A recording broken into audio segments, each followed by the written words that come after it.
Heho Pop gengs!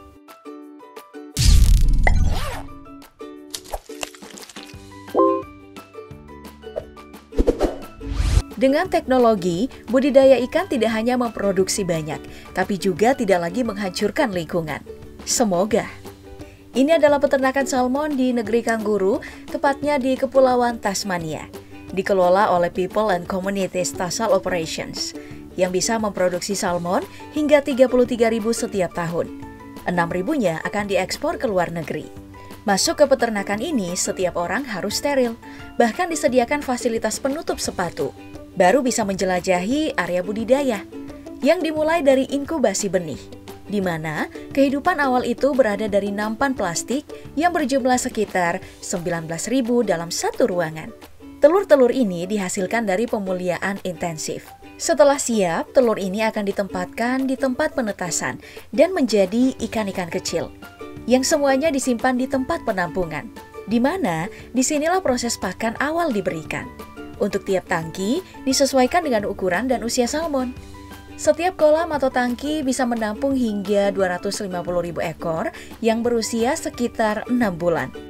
Tangki dan kolam ini berisi air tawar, seperti kebiasaan salmon yang bertelur dan bertumbuh di sungai sebelum dewasa dan mencari pasangan di laut. Setelah berusia sekitar 10 bulan, ikan-ikan ini akan dibawa ke tempat budidaya laut lepas, yang keramba-kerambanya berjumlah 10 lebih, berbentuk bundar yang dijaga kebersihannya. Tiap keramba bisa menampung hingga 40.000 ikan. Salmon ditetapkan di masing-masing keramba menurut ukurannya, agar tidak ada yang terlalu dominan. Di keramba-keramba ini, ikan akan dikembangkan selama kurang lebih 12 bulan. Setelah itu akan dipanen untuk diproses menuju tahap distribusi. Satu kali panen bisa memproduksi 120 ton salmon. Sushi Tei di Indonesia adalah salah satu langganan salmon Tassal. Nah, Tassal juga memiliki pusat pemrosesan daging salmon yang memproduksi daging mentah menjadi produk siap olah di dapur. Dan Ceko memiliki peternakan yang menyuplai sebagian besar menjadi supplier ikan segar di Eropa. Petra Aqua, peternakan ikan dengan mesin dan teknologi yang modern. Ada kolam indoor yang menerapkan sistem resirkulasi untuk ikan nila. Dengan sistem komputerisasi, peternakan ini bisa memantau diet ikan dan memberikan ikan-ikan makan dengan alat yang khusus. Saat ikan siap panen, mengejutkannya mereka memanennya dengan manual. Mengangkat hasil panen dengan tangan manusia, dibantu pakai ember. Semua hasil panen akan diangkut oleh truk khusus pengangkut ikan hidup yang telah diisi dengan air segar. Mereka juga memiliki satu lagi tempat untuk memelihara ikan hias. Kolam-kolam yang berisi jutaan liter air. Diklaim peternakan ini menjadi peternakan ikan akuarium atau ikan hias paling besar di Eropa. Dengan memulainya dari pemijahan mandiri, membesarkan anakan dari telur-telur yang jumlahnya bukan main. Siap jual, mereka akan mengemas ikan-ikan ini di ruangan khusus yang steril. Yang menarik karena mereka sendiri juga yang mengantarkannya dari toko ke toko. Di perairan Pulau Kanari yang masuk dalam administrasi Spanyol, juga terdapat keramba-keramba ikan serupa, yang menampung sekitar 280.000 ikan, yang dilengkapi kolam-kolam khusus untuk pembibitan dan penetasan telur ikan. Ukuran ikan dan kelayakan konsumsinya juga dikontrol oleh pekerja di ruangan khusus. Tidak hanya ikan, tapi juga menternakkan gurita. Sistem aquaculture seperti ini memungkinkan invasi dari luar atau ada yang melarikan diri dari keramba. Tapi disitulah keistimewaannya, di mana spesies-spesies laut dipelihara tanpa perlu menjauhkannya dari habitat asli. Dan seperti yang sudah disinggung sebelumnya, salmon adalah ikan dengan dua habitat. Sungai tempat mereka bertelur, menetas, dan bertumbuh hingga beberapa bulan.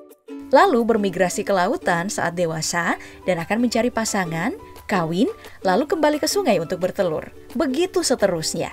Nah, untuk beternak salmon, semua itu harus diperhatikan.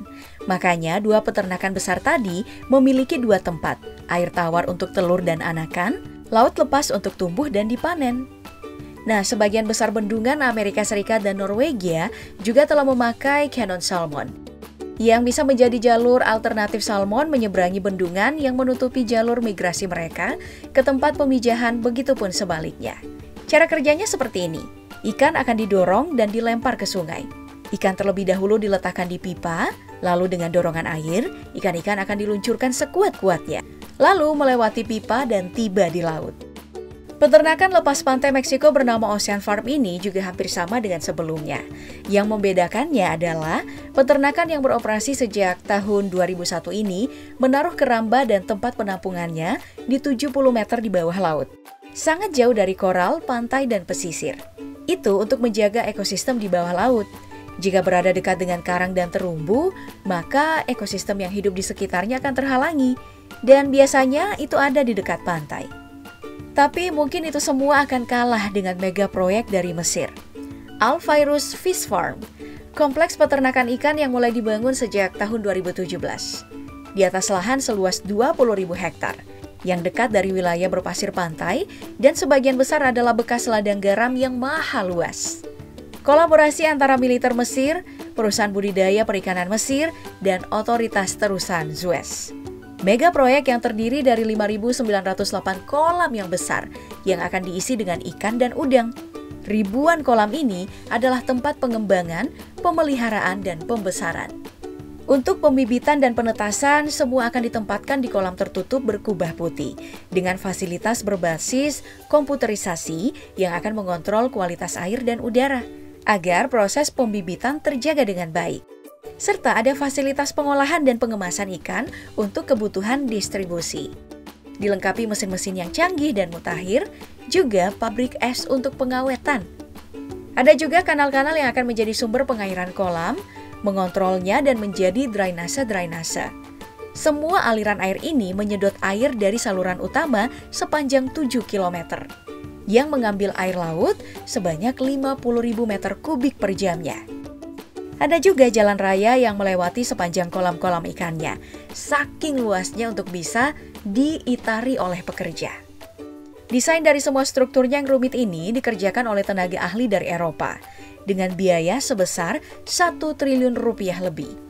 Sementara untuk konstruksinya, Mesir juga bekerja sama dengan Guangdong Evergreen Group dari Cina. Dan bicara soal Cina, negara ini juga memiliki peternakan ikan terbesar di negaranya, dengan memanfaatkan teknologi canggih dan tidak perlu pekerja yang banyak. Bernama Shenlan 1, peternakan salmon yang menyimpan keramba langsung di lautan lepas. Dengan diameter 60 meter, tinggi 35 meter dan bisa menampung 50.000 meter kubik air. Dan 300.000 ikan. Keawetan bahan dan desainnya bisa tahan sampai 20 tahun. Persis yang dimiliki Norwegia, peternakan bernama Ocean Farm 1 milik perusahaan ikan salmon dari Norwegia bernama Salmar. Berdiameter 110 meter, panjang 69 meter, dan bisa menampung air sampai 250.000 meter kubik.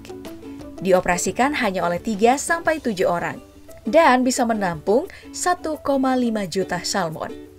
Berbahan baja khusus yang tahan air dan awet sampai 25 tahun.